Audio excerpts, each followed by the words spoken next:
हरा बा की भगवा बा, हरा और भगवा, और ब्लू भी है लाल भी है, लोजापा में ब्लू है उधर। हरा बा की भगवा बा, ब्लू बा की लाल बा, हरा बा की भगवा बा, ब्लू बा की लाल बा।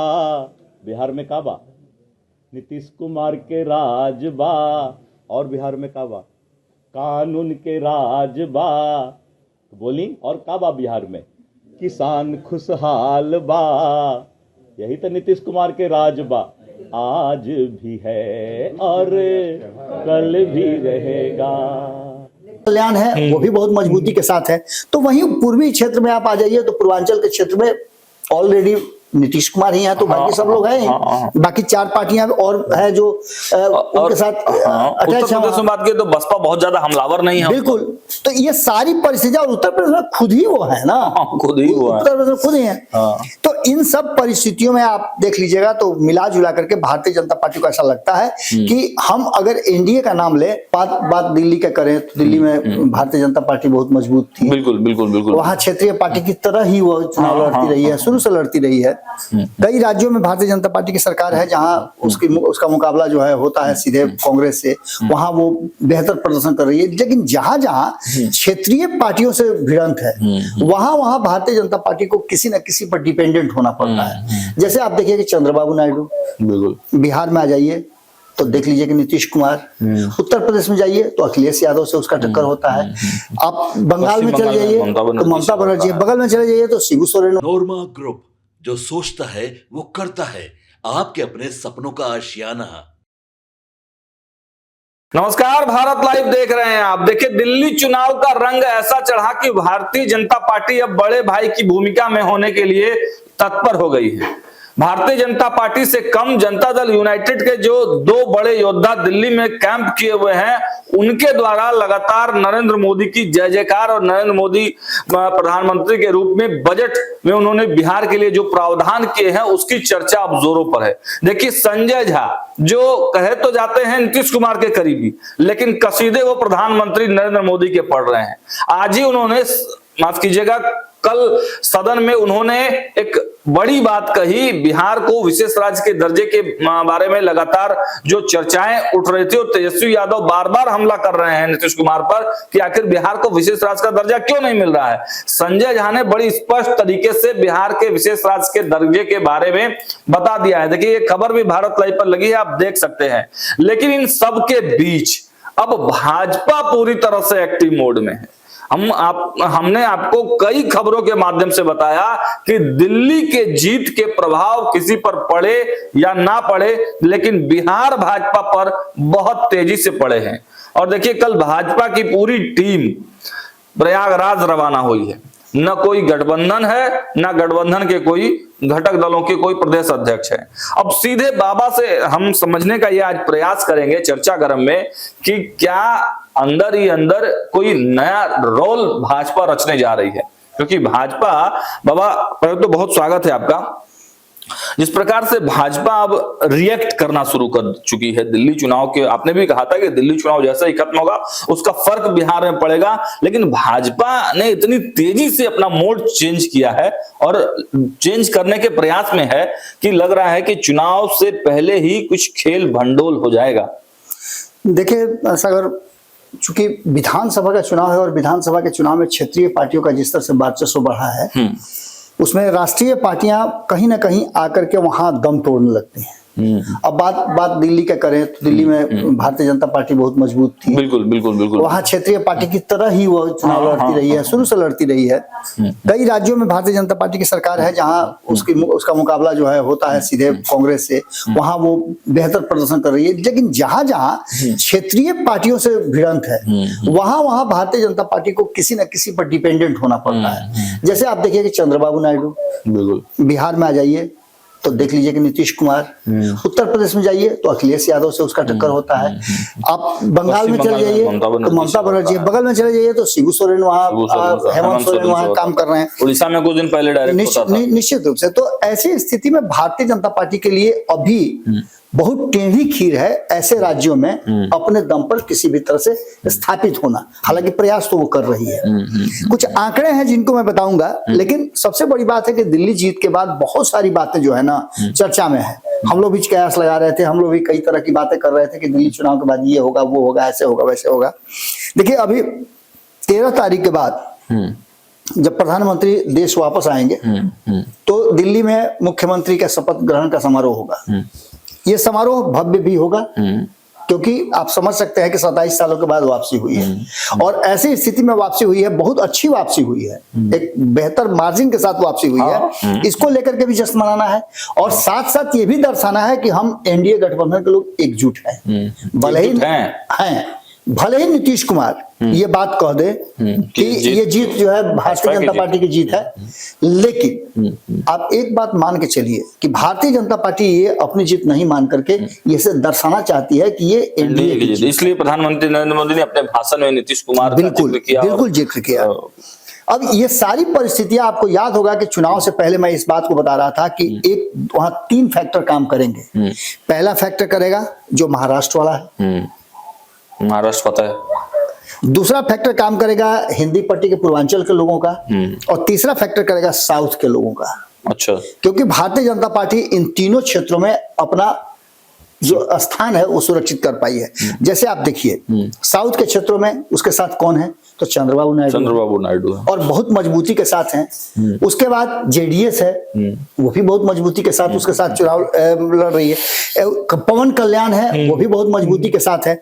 तो वहीं पूर्वी क्षेत्र में आप आ जाइए तो पूर्वांचल के क्षेत्र में ऑलरेडी नीतीश कुमार ही हैं, तो बाकी सब लोग हैं। बाकी 4 पार्टियां और है जो उनके साथ उत्तर प्रदेश में बात की तो बसपा बहुत ज्यादा हमलावर नहीं है। बिल्कुल, तो ये सारी परिस्थितियां और उत्तर प्रदेश में खुद ही वो है ना, खुद ही वो है, उत्तर प्रदेश में खुद ही है।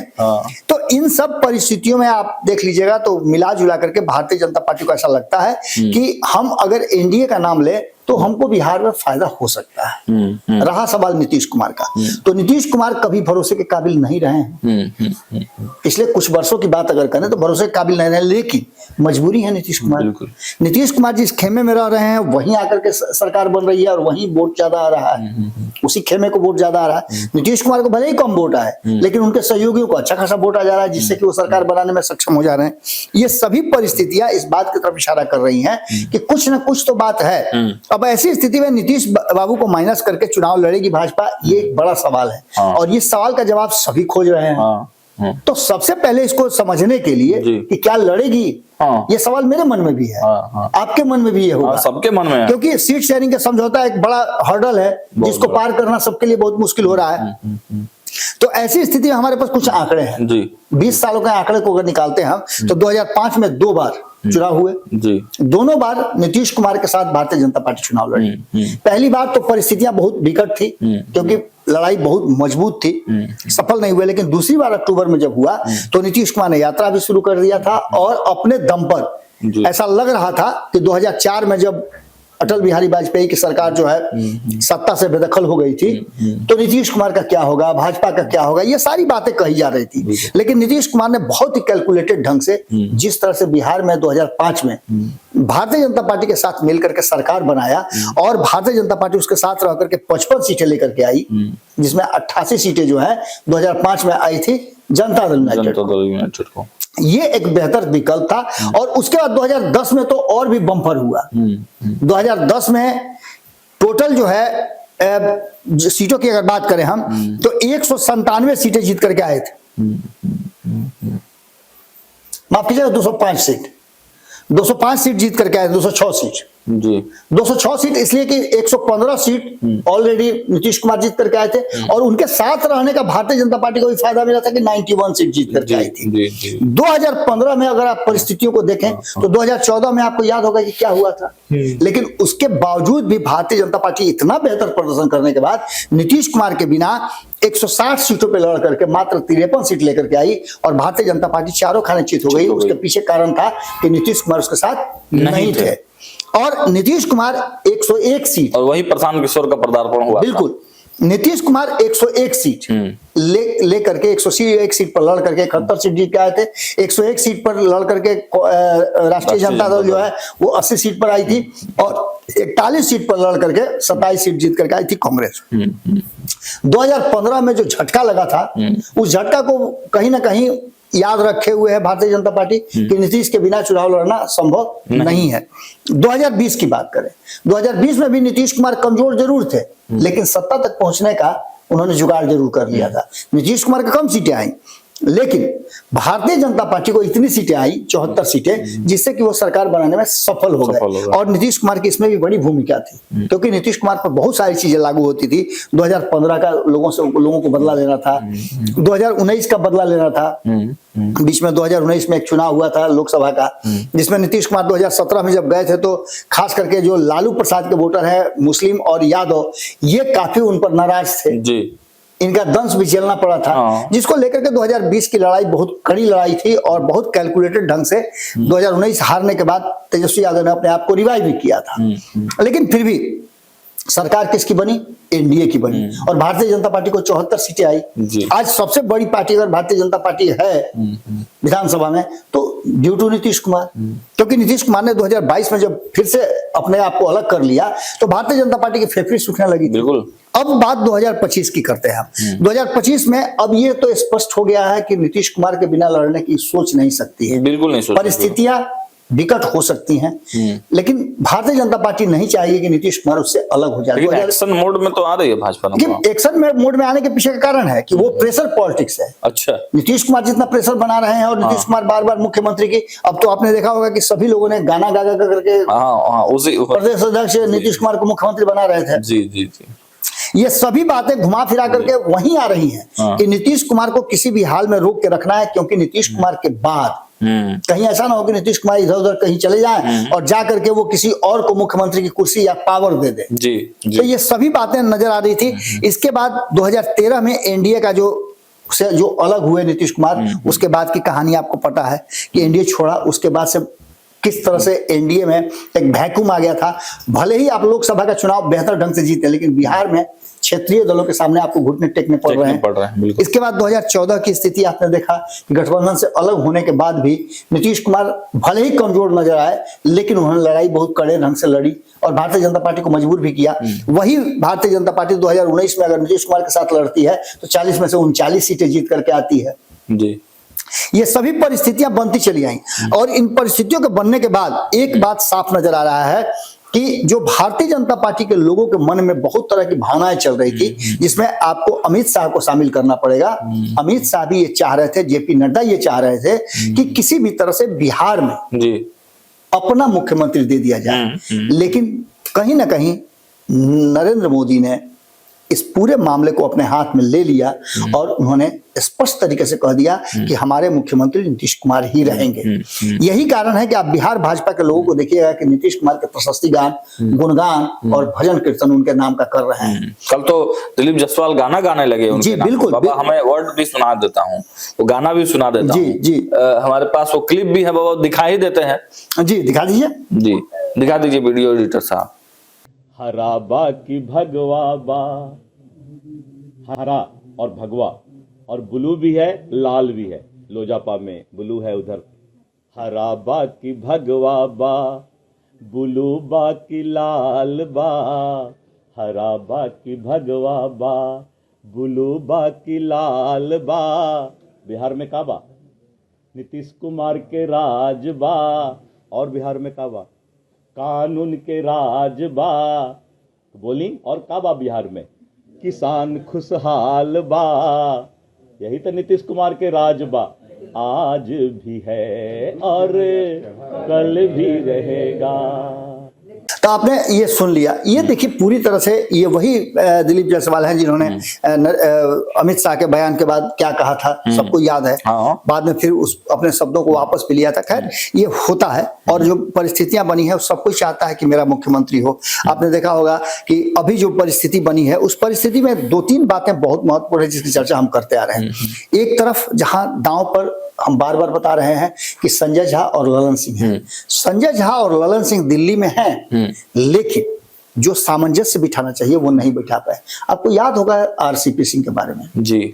आरसीपी सिंह उत्तर प्रदेश की जिम्मेवारी उनको दी गई थी कि आप सीटों का सामंजस्य बिठाएं। इसमें असफल संजय झा हो गए हैं। आपको याद होगा संपादक नमन मिश्रा जी ने कहा था, जब दिसंबर में 28 तारीख को 29 तारीख को जब वापस आए थे, 18 तारीख को दिल्ली में ही थे, 29 तारीख को वापस आए थे, तो उन्होंने एक लिस्ट जो है दिल्ली के जदयू अध्यक्ष जो है उनको थमा के आया दे दिया था कि संजय झा जैसे ही आएंगे, उनको उस समय संजय झा विदेश में थे, आएंगे तो उनको दे दीजिएगा। उस लिस्ट पर कुछ भी नहीं हो पाया। एकमात्र बुरारी की सीट मिली, जो कि पिछली बार भी मिली थी। पिछली बार 2 मिली थी, इस बार एक ही सीट पर संतोष करना पड़ा, तो वो भी सीट हार गए। बहुत प्रयास किया गया लेकिन वो सीट हार गए। अगर जीत जाते तो सारा उनका जो था वो धुला जाता, लेकिन वो धुला नहीं पाया। तो ऐसी स्थिति में आप देखे होंगे कि संजय झा लगातार इधर 2-3 दिन से बयान पर बयान दे रहे हैं और ये कोशिश कर रहे हैं दिखाने का कि नहीं, नीतीश कुमार के वो करीबियों में से हैं और नीतीश कुमार के तरफ से ही सब कुछ कह रहे हैं। जबकि आपने देखा होगा सागर कि नीतीश कुमार के ट्वीट में एकदम 22 सेपरेशन है। उन्होंने साफ कर दिया है कि ये भाजपा है और ये हम हैं। लेकिन यहां आकर के हम एनडीए होंगे तो हम एनडीए होंगे, भाजपा एनडीए नहीं होंगे, हम एनडीए होंगे। और यही चीज समझाना वो चाहते हैं संजय झा को भी और ललन सिंह को भी। ललन सिंह को भी आपने देखा होगा कि एकमात्र कार्यक्रम जो मुंगेर में था उस कार्यक्रम में नजर आए। उसके बाद ललन सिंह भी आप तस्वीरों में नजर नहीं आते होंगे, जो बार बार जब भी पटना आते हैं तो तस्वीर सबसे पहले उनकी नीतीश कुमार के साथ होती है, लेकिन वहां से भी कहीं ना कहीं वो बाहर है। यानी कि सीधे तौर पर आप समझ सकते हैं कि नीतीश कुमार जिस तरह से दांव पर ये सब कुछ लगा हुआ है उसमें सब ठीक मान लीजिए, लेकिन नीतीश कुमार जब तक की सीट शेयरिंग का समझौता और मुख्यमंत्री की कुर्सी ऑफिशियल अनाउंसमेंट नहीं हो जाता है, तब तक नीतीश कुमार पर भरोसा करना थोड़ा सा जल्दबाजी होगी कि नीतीश कुमार क्या फैसला लेंगे। कहीं ना कहीं एक बात तो जरूर है कि नीतीश कुमार को माइनस करने का जहां एक तरफ भारतीय जनता पार्टी नहीं सोच रही है, वहीं दूसरी तरफ नीतीश कुमार भी नहीं चाहते हैं कि वो एनडीए से बाहर हों, लेकिन परिस्थितियां मजबूर करेंगी तो नीतीश कुमार को जाने में कोई दिक्कत नहीं होगा, क्योंकि नीतीश कुमार का वोट जो है वो दूसरे में ट्रांसफर होता है। उनका 15% वोट कोई हिला नहीं सकता है, ये बात वो अच्छी तरह से जानते हैं। चाहे किसी भी खेमे में रहें, उनका 15% वोट उनको मिलता रहेगा। लेकिन बाबा नीतीश कुमार ने मैंने आपने ही खबर किया था, मनेर जाकर चादर चढ़ाकर क्या मैसेज देने का प्रयास किया है, और कुंभ की बात वो नहीं कर रहे हैं। सिंपल सी बात है, देखिए आपको बता रहे हैं कि बिहार में आप सांप्रदायिक बातें नहीं कर सकते हैं, लेकिन गिरिराज सिंह ने किया, जिस पर नीतीश कुमार ने चुप्पी भी साधी, सब कुछ किया। लेकिन चुनाव भी जीते। बोर्ड मामले पर आपने कभी सुना है क्या कि नीतीश कुमार कोई बात बोल रहे हो? वक्फ बोर्ड अभी आप देखे हैं ना कि अभी भी ठंडे बस्ते में रखा हुआ है। तो ये सारी चीजें बिहार चुनाव को के मद्देनजर सब कुछ साइलेंट है। और नीतीश कुमार ये बात अच्छी तरह से जानते हैं कि बिहार में अगर उनको अपने 15% वोट पे टिके रहना है और उस वोट को हिलने नहीं देना है, तो निश्चित रूप से उनके लिए ये जरूरी होगा कि वो इन सब चीजों पर ध्यान दें। जैसे आपने देखा कि मजार पर चादर पोशी की है, उसके बाद से वो चुनाव के तरफ उतर गए हैं। आप देखिए कि जब भी जा रहे हैं तो जीविका दीदियों से विशेष संवाद कर रहे हैं। तो ये सारी चीजें घुमा फिरा करके इस बात की तरफ इशारा करती है कि नीतीश को तो ये बात एहसास है, भाजपा को भी इस बात का एहसास है कि जो आंकड़े हमने आपको बताया 2005 से लेकर 2020 तक, वो आंकड़े भी यही बात कहानी कह रहे हैं कि कहीं ना कहीं जो परिस्थितियां बनी है उसमें नीतीश कुमार के बिना भारतीय जनता पार्टी का सत्ता में वापसी करना मुश्किल लग रहा है। लेकिन मरता क्या ना करता। लेकिन इसमें मेरा एक छोटा सा सवाल है बाबा, जो अल्पसंख्यक समाज है, जो मुस्लिम समाज है बिहार का, अकलियत समाज है, उसको लेकर नीतीश कुमार क्या कोई बड़ी रणनीति बना रहे हैं? क्योंकि कल मैंने इंटरव्यू किया था मुनाजिर हसन का, आपने देखा होगा, तो मुनाजिर हसन भी बड़ा तारीफ कर रहे हैं मुख्यमंत्री नीतीश कुमार का। देखिए सबसे बड़ी बात तो यह है कि 25-26 ऐसी योजनाओं के बारे में मैं जानता हूँ। मैंने एक बड़ा लेख लिखा था संपूर्ण भारत अपने अखबार में। मैंने लिखा था कि नीतीश कुमार 25-26 ऐसी योजनाएं चलाते हैं जिन योजनाओं का लाभ सीधे अल्पसंख्यक समाज को मिलता है, चाहे महिला हो या पुरुष हो। उनके रोजगार से लेकर के उनके शिक्षा दीक्षा और उनके हज यात्रा पर जाने से लेकर के सभी चीजों को, सभी व्यवस्थाओं को वो अपने मॉनिटर करते हैं, चाहे वो 4 दीवारी घेरना हो या अन्य बातें हो। ऐसी स्थिति में मुस्लिम समाज का एक सॉफ्ट कॉर्नर जो है वो नीतीश कुमार की तरफ रहता है। लेकिन नीतीश कुमार जो भारतीय जनता पार्टी की तरफ बार बार चले जाते हैं और भारतीय जनता पार्टी पार्टी जो हिंदू कार्ड खेलने लगती है वहां आकर के क्लैश टकराता है, तब नीतीश कुमार से नाराजगी होती है। नीतीश कुमार उससे निकलने की कोशिश कर रहे हैं और हमेशा नीतीश कुमार ने, आपने देखा होगा, क्राइम, करप्शन और कम्युनिज्म को सामने रख करके जीरो टॉलरेंस की बात की है। अब जो वर्तमान परिस्थिति है, भले ही गिरिराज सिंह जो भी बोल दिए हों, लेकिन उसके बाद फिर दोबारा गिरिराज सिंह आपको नजर आए क्या? वो एक फेज था जहां उन्होंने एक बयान दे दिया। आप अमित शाह को देखे क्या बिहार में? वो एक फेज था जब अमित शाह आए थे और बोल करके चले गए। नीतीश कुमार के रहते और नीतीश कुमार के साथ यदि एनडीए में है भारतीय जनता पार्टी, तो ये बात आप मान के चलिए कि भारतीय जनता पार्टी के मुंह पे जिप और पैर में बेड़ी लगा हुआ है। वो जो खूंटा वाली बात हम कहते हैं ना, कि नीतीश कुमार के ऑफिस के बाहर खूंटा गाड़ करके बांधा हुआ है। चलिए, तो देखा आपने आज के चर्चा क्रम में बाबा ने बताया कि किस प्रकार without Nitish, minus Nitish, Bharatiya Janata party कुछ सोच भी नहीं सकती। अगर परिस्थिति हो कुछ ऐसा फैसला लेना पड़े तो फिर दोनों ही को, भारतीय जनता पार्टी को भी और नीतीश कुमार को भी, मुश्किलों का सामना करना पड़ सकता है। फिलहाल इस खबर में इतना ही। देखते रहिए भारत लाइव। लेकिन एक और जरूरी बात है, देखिए, एक संपूर्ण भारत अखबार में बाबा का लेख भी जाता है और बिहार भर की तमाम अपडेट्स आपको उसमें मिलेंगे। अगर वो अखबार आपको चाहिए होगा तो स्क्रीन पर दिए हुए नंबरों पर आप व्हाट्सएप कर सकते हैं, आपको वो डिजिटल फॉर्म में उपलब्ध हो जाएगा। धन्यवाद। आपके सपनों को हमने सजाया है, ई होम्स पैनोरमा को हमने बनाया है। ई होम्स मेरा एक सपना था जिसपे मैं पिछले 4 साल से काम कर रहा था। हमने जो बनाया है वो सबने है माना। ई होम्स पैनोरमा में हो आपका भी आशियाना। और फाइनली हमने 2021 में इस प्रोजेक्ट को लॉन्च किया। बहुत लोग अप्रिशिएट कर रहे हैं कि पूर्णिया जैसे शहर में, बिहार के, एक तो बिहार की बात करें उसमें भी पूर्णिया जैसे छोटे जगह में इस तरह का लाइफस्टाइल देना, ये सुन के हम लोगों को बहुत अच्छा लगता है। ई होम्स में हमने कुछ और भी किया है, जैसे हम जिस जगह में रह रहे हैं हमारे फैमिली सिक्योर हो, उनको सिक्योरिटी का ध्यान में रखा है। आपकी सुविधा और सुरक्षा आपके लिए खास है, ये आपका विश्वास है। इसमें आर्टिफिशियल इंटेलिजेंस का 7 लेयर सिक्योरिटी का हमने इस्तेमाल किया है। लस ग्रीन कैंपस को बनाया है। यदि हमारा बाउंड्री वाल है तो वो वर्टिकल गार्डन है। ये जितनी भी फैसिलिटी होता है एक इंटरनेशनल टाउनशिप में ई होम्स है, ये हम लोग विश्वास नहीं कर पा रहे हैं। जो भी हमारे मित्र, दोस्त या जो भी हमारे बाहर के बाहर आते हैं तो हम लोगों को बहुत अच्छा सुनने को मिलता है और बहुत अच्छा क्रेडिट मिल रहा है। वो सारा हमने सिर्फ एक बिल्डिंग नहीं बनाया, हमने एक बहुत अच्छा लाइफस्टाइल दिया ई होम्स में, और मेरा एक सपना था जिसको मैं आज फुलफिल होते हुए देख पा रहा हूँ। ये आपका आवास है। ई होम्स पैनोरमा में अब आपका निवास है। E homes panorama, luxurious lifestyle redefined. Panorama group, जो सोचता है वो करता है। अगर ये वीडियो पसंद आई और वह बिहार के राजनीति और बिहारियत से सरोकार रखेनी तो सब्सक्राइब बटन दबा के चैनल के सब्सक्राइब कर ली। ओजे एगो घंटी बा, ओकरा बटन दबा देला से कुल सटीक और मारक खबर रुआ मुफ्त में मिल जाई। अगर रुआ पत्रकारिता के हमनी के नया प्रयोग में सहयोग कर चाहतानी तो ज्वाइन बटन दबा दी। पेटीएम नंबर नोट कर ली 9386816700।